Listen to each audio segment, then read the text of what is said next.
começando mais um programa MVN Família. E que prazer ter você aí do outro lado. E hoje nós estaremos falando sobre orfandade. Olha, nós sabemos que os nossos pais biológicos, os pais do coração, eles são as pessoas que têm o poder de acalmar as nossas dores, de parar o nosso choro e de acalmar o nosso coração. E é sobre esses sentimentos que nós estaremos conversando um pouquinho hoje com uma convidada muito querida que está aqui conosco. Fique ligado, nosso programa já começou, nós vamos para um rápido intervalo e já voltamos.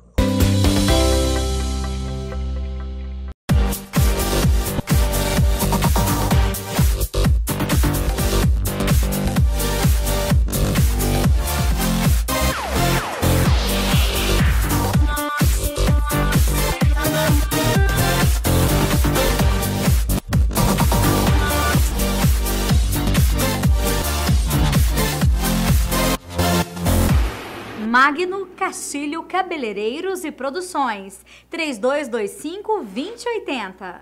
Contemple interiores, sofisticação, qualidade, bom gosto. Sofá Paris retrátil e reclinável tecido pena bege de 2.990 por 2.540 em 10 vezes no cartão. Poltrona Dália tecido Animale azul de 1.890 por 990 em 10 vezes no cartão. Mesa Califórnia com 6 cadeiras telinha de 730 por 6.400 em 10 vezes no cartão. Contemple interiores. Rua Santa Catarina, quadra 137, lote 11, Jardim Guanabara 1. Fone 62-3204-1828. Nós estamos de volta com o programa MVN Família. Que alegria adentrarmos ao seu lar neste dia. E hoje nós estamos com uma convidada muito querida e muito especial, a pastora Gláucia Loureiro de Paula. Pastora, que alegria termos a senhora aqui conosco. Amém. Seja bem-vinda. Alegria minha, satisfação, privilégio, né, que o Senhor nos concede de podermos ter esse bate-papo hoje tão agradável. Acredito eu que será de um enriquecimento muito grande para as famílias que estão nos assistindo, né? E o desejo do nosso coração é que realmente Deus toque o seu coração onde você estiver, na sua família, na sua casa. Obrigada pela sua presença. E nós estaremos falando hoje sobre orfandade. Qual é o sentimento no coração de uma criança ao ficar órfã? Principalmente quando isso acontece ainda tão pequena, né, pastora? Verdade. E um agravante quando isso acontece com ambos os pais. É o que é a minha história, né? Quando eu tinha exatamente 1 ano e 6 meses de idade, aprove ao Senhor recolher os meus pais num acidente automobilístico.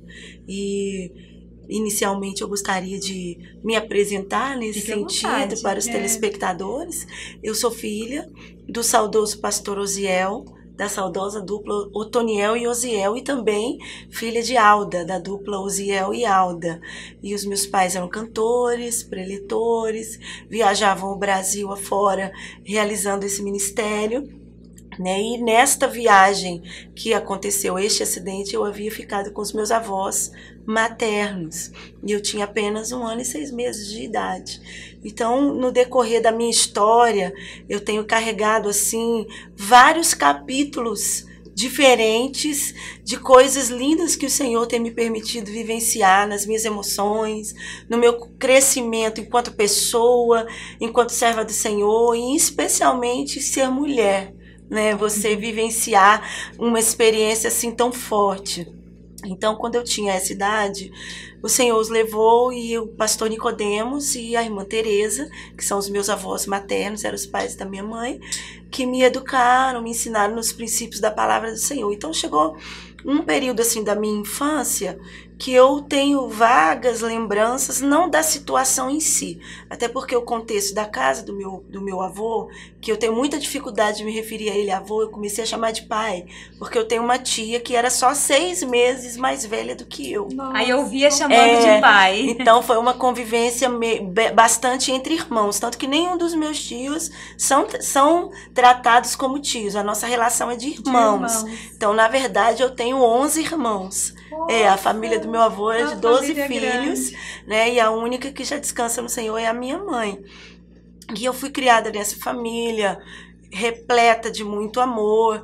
Pode soar até assim estranho você falar de orfandade quando foi criada num ambiente que eu falava pai e mãe, eu não falava avó e vô, né? Então todo o contexto da minha criação foi num contexto de uma paternidade muito latente. No entanto, é algo assim tão incrível o ser humano em relação ao vínculo afetivo com pai e mãe, que mesmo sendo criada com tanto amor, com tanto carinho, com tanta qualidade de vida, eu tive uma qualidade de vida que a minha mãe não teve, que os meus tios e irmãos não tiveram, né? Boas escolas, um período que a família já não tinha mais dificuldades financeiras quanto a vestimenta, tantas outras coisas. Uma família grande, de pastor, há anos atrás, realmente tem histórico, às vezes, de muitas dificuldades. Sim. E eu não peguei essa fase. Mas quando chegou na minha adolescência, especificamente ali para os 14, 15 anos, eu comecei a vivenciar algumas experiências que me levaram literalmente a alguns sintomas depressivos. Não cheguei à doença em si a ponto de ser medicada ou diagnosticada realmente, mas hoje, conhecendo o que é a depressão e lembrando das coisas que eu vivenciei, eu entendo que eu tive esses sintomas. Pastora, voltando um pouquinho antes da senhora entrar nessa parte da sua adolescência, quando eles faleceram, a senhora tinha 1 ano e 6 meses apenas.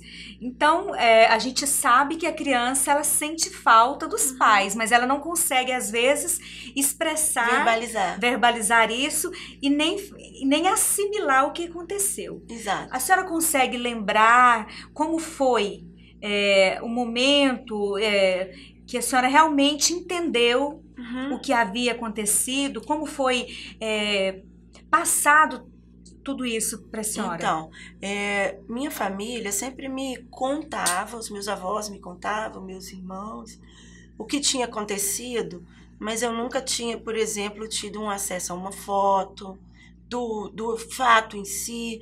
Eu via disco, eu via fotografia de álbuns deles, mas a realidade do que tinha acontecido, tipo uma foto de um velório, ou o enterro, o acidente, eu não tinha acesso a nada. Então, da minha cabeça infantil, era como se eu estivesse escutando mais uma história dos contos de fada que eu escutava na escola. Parece que aquela ficha não caía, não assim, exatamente. Né? Só que chegou uma fase que eu comecei a andar muito com meu avô em outras cidades do estado do Rio, porque ele fazia parte da convenção de Madureira. Era um dos vice-presidentes na época. E cada igreja que eu ia com ele, que as pessoas me identificavam, eu passei a partir, isso foi mais ou menos assim, dos 9, 10 anos para frente, eu passei a vivenciar uma situação que até quero compartilhar isso para servir de alerta para outros que convivem com crianças órfãs. O órfão, ele precisa sentir que ele é alguém independente de quem ele perdeu. Por quê? Eu vivia assim uma situação, quando me identificavam nas igrejas que eu ia com meu avô em especial, era assim, a filha do Osiel e da Alda, nossa, você é a cara da sua mãe, enfim. Em todo aquele rolo, eu saía sempre com o meu ombro muito molhado, porque as pessoas passavam um contexto de luto para mim, choravam a perca deles, e mais do que isso, eu nunca era citado o meu nome, Gláucia. Sempre a filha do A, do B, que já faleceu, já partiu, e aquela situação começou a me criar uma dor que eu não tinha vivido. Porque eles eram considerados pessoas especiais, exato, importantes, queridas, porque o Brasil amava, né? Todas as pessoas amavam. Na minha casa se tocava muito, né? A dupla, tanto o Osiel e a Alda, como o Otoniel e o Osiel. Exato. Então, assim, hoje até conversando com um amigo, Valquíria, e eu citei que estaria aqui com a pastora, e ele falou, nossa, eu já cantei muito essas músicas. Isso é muito gratificante. Quem não cantou? Acho que são os mais jovens mesmo. Os mais jovens, né? Isso é muito gratificante. Mas a gente vê mesmo, às vezes, essas situações das pessoas lembrarem muito das pessoas, da pessoa que é conhecida. Exato. E aí você se sentia esquecida. Exato. E aí era como se eu não tivesse a minha identidade própria. né? Então foi uma fase que até hoje, quando eu olho algumas fotografias minhas naquele tempo, a minha fisionomia era muito triste. Eu era uma menina muito fechada, dificilmente alguém conseguia dialogar comigo, né?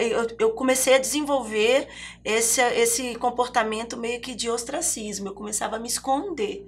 Então chegou uma fase que eu evitava ser reconhecida em algum lugar por essa descendência, o que não era bom também. Porque, querendo ou não, eu tenho um legado, e um legado riquíssimo. Hoje, curada, tratada disso, a gente tem facilidade já de administrar. Sim. Mas naquela fase, naquela idade, foi bem complicado para mim. Então, quando chegou na adolescência mesmo, eu me lembro que chegou um tempo que eu... um dia chorando no quarto, e ainda tinha um detalhe. Além da dor que eu sentia interna, eu ainda carregava comigo uma preocupação dos meus avós não perceberem que eu era triste. Por quê? Porque a minha avó, em especial, tinha uma característica assim: se ela escutasse um hino, ela chorava o dia inteiro. Então, aqueles hinos não tocavam direto dentro da nossa casa. Era muito raro. Então, o que eu fazia comigo mesma? Não, minha avó não pode sofrer, minha mãe não pode sofrer. Que, na verdade, era a mãe, né? Então, ninguém percebia.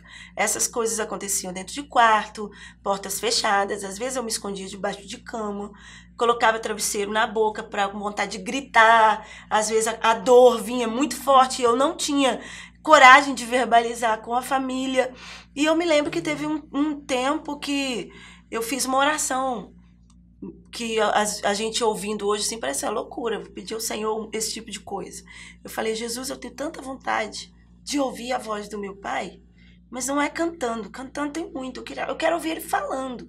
Aí eu me lembro que nessa oração eu disse assim: as pessoas falam que ele pregava bem, que ele era muito inteligente, que ele discursava bem, além de ser um grande cantor, era um excelente pastor, que ele pastoreava um rebanho em Miguel Couto, no estado do Rio.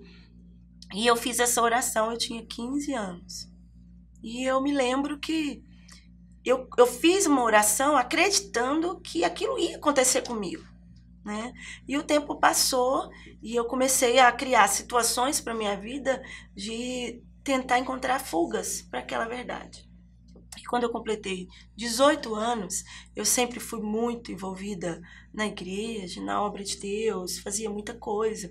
E quando eu completei 18 anos, terminei meu ensino médio e pedi ao meu avô que eu queria estudar num seminário teológico interno.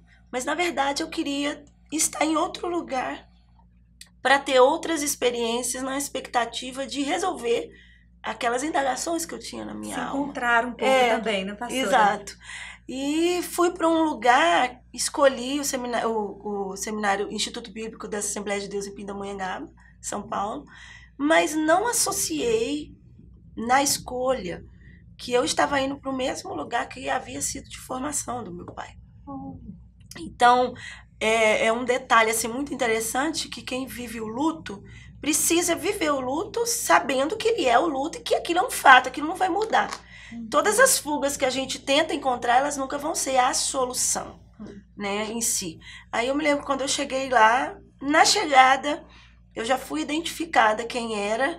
Aí foi a primeira coisa que eu escutei: você veio parar no mesmo lugar que o seu pai estudou. Então, foi assim, outro choque, porque naquele momento o Espírito Santo estava falando comigo: você não tem como escapar da sua história. Ela precisa ser encarada como ela é, e ela é linda, ela é bonita. Tem coisas a serem colhidas, né? E aí, com os 2 meses que eu estava lá, eu passei por uma experiência muito interessante. Olha, nós vamos para um rápido intervalo, pastora, e aí a gente vem para contar essa experiência, né? Obrigada. Às vezes a gente pensa que se a criança ela não está sendo suprida pelos pais, como a senhora era suprida, pelo avô, pela avó, carinho, amor. Tinha carinho, mas mesmo assim tinha uma dor lá dentro do coração, né? E nós vamos falar mais um pouco sobre isso no nosso próximo quadro. Fique ligado.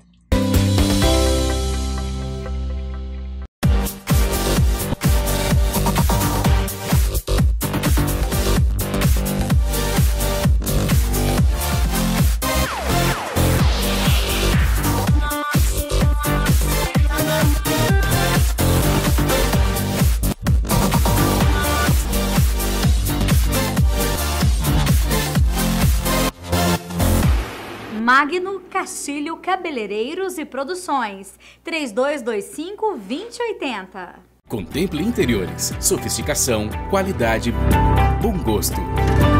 Sofá Paris retrátil e reclinável tecido pena bege de 2.990 por 2.540 em 10 vezes no cartão. Poltrona Dália tecido Animalia azul de 1.890 por 990 em 10 vezes no cartão. Mesa Califórnia com 6 cadeiras telinha de 730 por 6.400 em 10 vezes no cartão. Contemple interiores. Rua Santa Catarina, quadra 137, lote 11, Jardim Guanabara 1. Fone 62-3204-1828.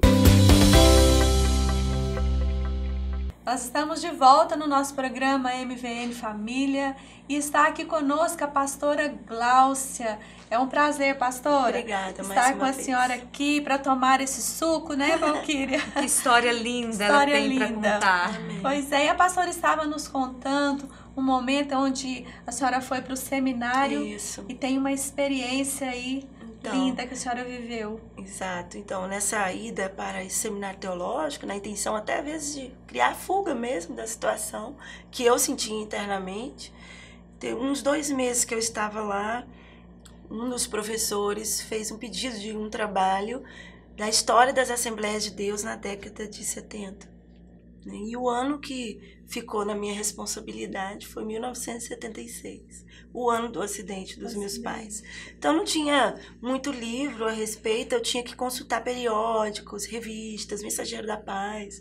E eu passei uma tarde na biblioteca lá do Instituto, que tinha muita coisa, e mexendo em revista velha, jornal velho, e de repente eu, pela primeira vez, porque eu nunca tinha visto, me deparei com um artigo, com fotos do acidente, o local, avião que fez o traslado dos corpos, que foi no Rio Grande do Sul, para o Rio de Janeiro. E eu fiquei assim, em estado de choque. Imagina. Só que dentro de tantas coisas que eu lia, tinha um artigo da Seara daquele ano que dizia que Otoniel e Osiel tinham deixado filhos, que o casal Otoniel e Nicete deixou um casal de filhos, que é o Otoniel Júnior e a Simone, meus primos irmãos, né? A gente tem esse vínculo muito forte. E colocava lá, e Osiel e Alda deixou uma filha, Gláucia, e lá estava o meu nome, que era a minha questão, né? E aquilo para mim foi positivo. Uma filha, Gláucia, com apenas 1 ano e 6 meses, ficou sob o cuidado do avô materno.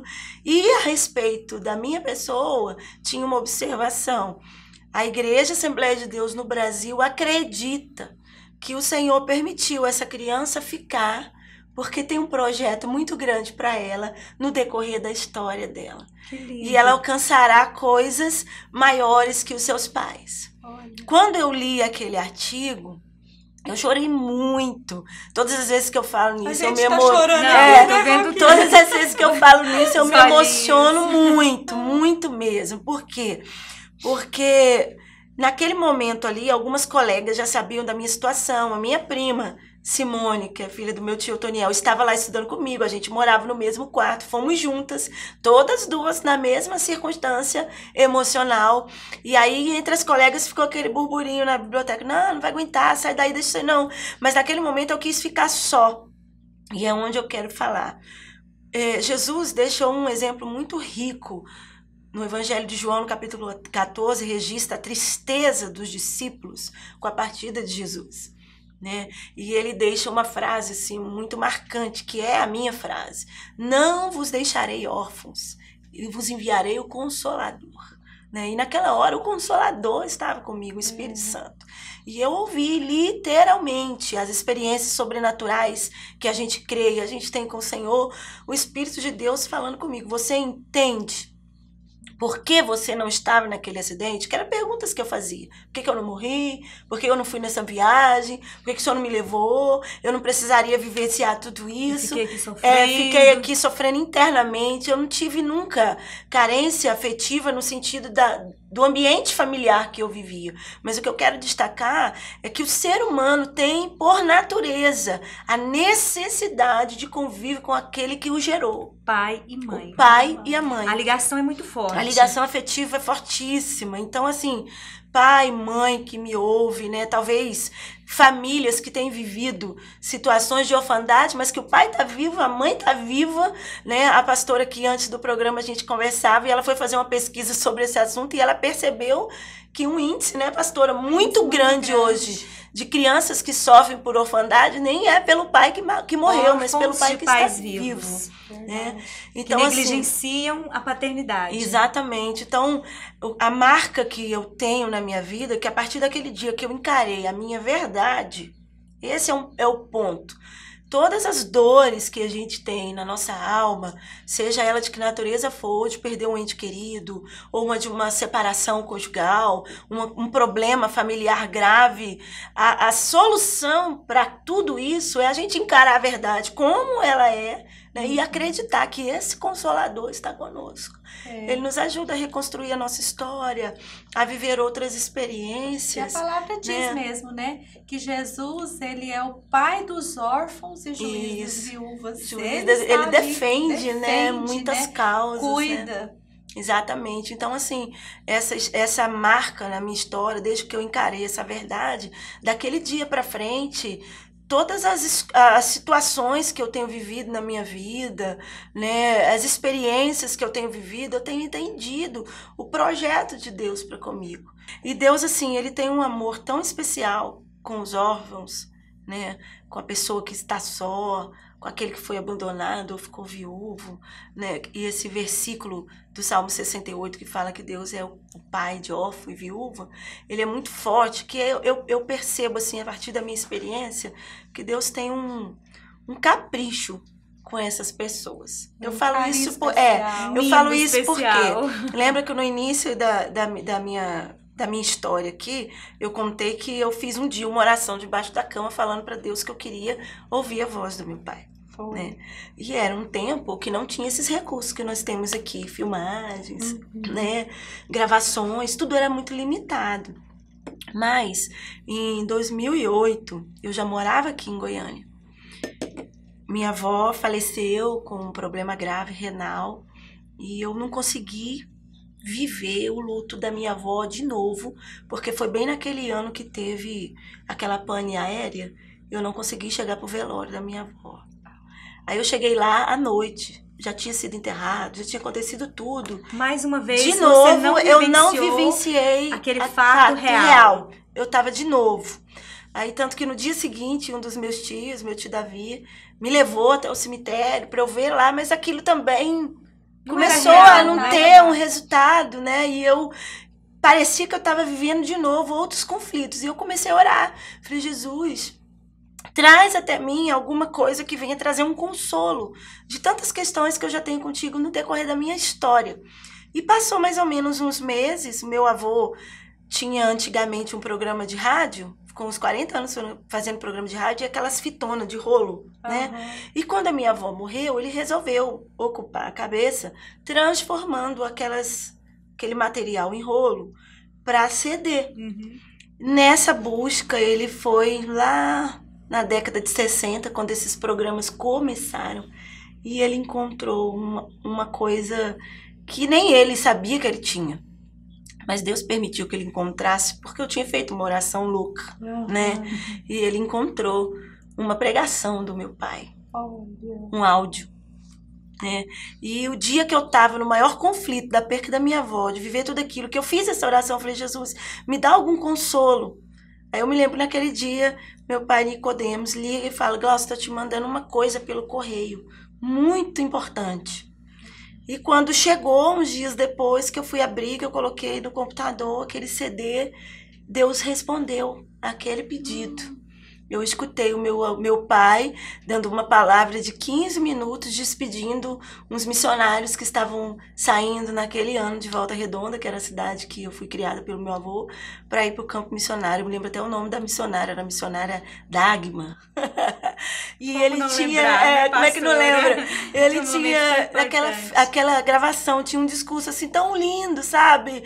A forma de falar e tal. E aquilo se tornou uma identidade tão forte para mim, que eu assimilei aquela identidade que hoje, a forma como eu adoto para ministrar uma palavra, eu me vejo no meu pai. a partir de um áudio.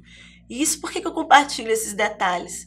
A referência paterna, a paternidade, ela está tão ligada à pessoa de Deus como nosso principal referencial, né, que até essas questões tecnológicas ou uma voz que você ouve já demonstra o valor e o quanto aquilo influencia a sua vida, né, de uma maneira forte. Então, assim, tem hora que eu me pego igual o meu avô, Nicodemos, né, que foi meu segundo pai, que é vivo até hoje, com 91 anos. Outra hora eu estou falando como meu pai, enfim. Essa experiência forte é o que o Senhor tem me permitido vivenciar. E é algo lindo que a senhora fala agora, como foi importante ouvir a voz do seu pai. Exato. E eu lembro de... Ela encontrou a identidade Exatamente. dela através do pai. Exato. Através do pai. E eu ouvindo um testemunho de uma jovem esses dias, ela dizia que por 15 anos os pais se separaram e ela sentia muita ausência do pai. Isso. E teve momentos de revolta, de odiar o pai, porque o pai foi embora, e tantas dificuldades que elas passaram e tudo. Então, ela se apegou muito com a mãe, ficou muito revoltada com toda essa situação. Mas todo aniversário ela esperava a ligação do pai e nunca vinha. Mas teve um dia que o pai decidiu ligar para ela. Que benção. E ela fala que curou o coraçãozinho dela. Foi algo Isso é um lindo. fato. Isso é um fato, né? Essa convivência, pais e filhos, ela é indispensável. Ela tem, por assim dizer, toda a responsabilidade dessa base da nossa estrutura, né, daquilo que a gente vai ser lá na frente. E hoje, graças a Deus, o Senhor tem me dado o privilégio de encontrar outros pais, que a gente sempre tem referências, sempre né? Tem. Pastor, então, em relação a isso, hoje a minha deixa referência... aí uma palavra para as pessoas que às vezes passou por isso, ou está passando por isso, né, Valquíria? Que está aí do outro lado, com o coração triste. É verdade. E deixa uma palavra para eles. O fato que é muito lindo da parte de Deus pra gente é que o Senhor sempre prepara novas oportunidades. O Senhor, nosso Deus, é um Deus de renovo, né? A história da gente não vai ser aquela como começou e vai terminar assim. Não, o Senhor nos renova todos os dias. A Bíblia fala que a gente deve viver em novidade de vida, né? E entre tantas novidades que o Senhor prepara para mim, hoje eu moro muito longe da minha família, que é toda do Rio de Janeiro, mas o Senhor me deu um pai aqui em Goiânia, que é o Bispo Abigail, a quem eu tenho um amor muito grande, a Bispa Anaí, né? E eu tenho servido ao Senhor no Ministério Fama, no trabalho de mulheres, compartilhando a minha história e o trabalhar de restauração que Deus tem feito, né, na minha história, e tenho visto Deus tratar tantas outras mulheres. E a palavra que eu quero deixar a cada telespectador é realmente acreditar que Deus tem um tempo de novidade, de refrigério para a sua história. Ela não vai terminar da mesma forma. Sempre tem novidade. Às vezes você acha assim, eu nunca vou alcançar isso. E de repente a gente se pega fazendo coisas que nem planejou. Mas são oportunidades que o Senhor nos concede, privilégio que Ele nos dá, mostra o quanto que Ele cuida de nós, né? E que a gente possa ter em mente exatamente isso, que o Senhor tem tempos de paz. Né, tempos de tranquilidade, que com certeza essa paz da parte do Senhor Jesus está alcançando muitas famílias hoje. Amém. Muito bom, pastora, receber a senhora aqui. Obrigada. E nós temos programas que nós trabalhamos algumas mulheres da Bíblia. Então Maravilha. Já queremos deixar esse convite aqui. Será um prazer, uma honra para mim. Estarmos juntas novamente, né? Um prazer. Hoje nós vamos terminando o nosso programa assim com os olhinhos vermelhos, né?